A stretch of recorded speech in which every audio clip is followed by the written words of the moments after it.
Let's take a look at Notebook 5, Building Models.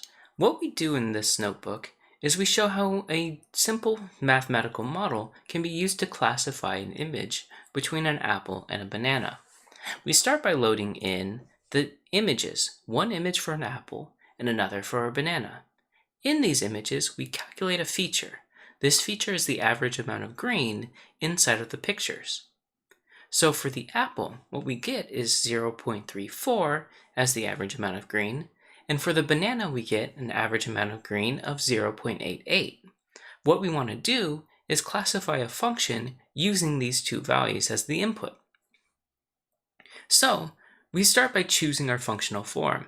This is the sigmoid function, which in the previous video we defined as 1 divided by 1 plus the exponential of minus w times x plus b. So w and b are the parameters of this function. Now what we have to do is fit the data by varying our parameters.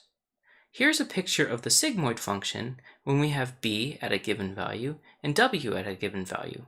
And we're able to slide this around using the manipulate macro from interact.jl. Now remember that the b value is the translation of where this sigmoid function goes up.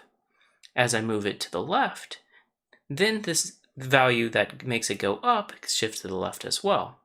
And as I move it to the right, the point at which the sigmoid goes up goes to the right. Now this w value changes the steepness of the model. When it's higher, this transition between 0 and 1 is more rapid. And when the w is decreased, you can see that the slope as well decreases.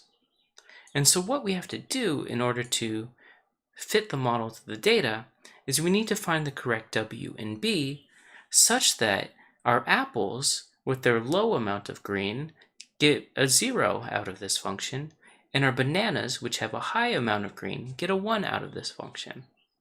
And by playing with the parameters a little bit, we can find parameter values such that we achieve this goal.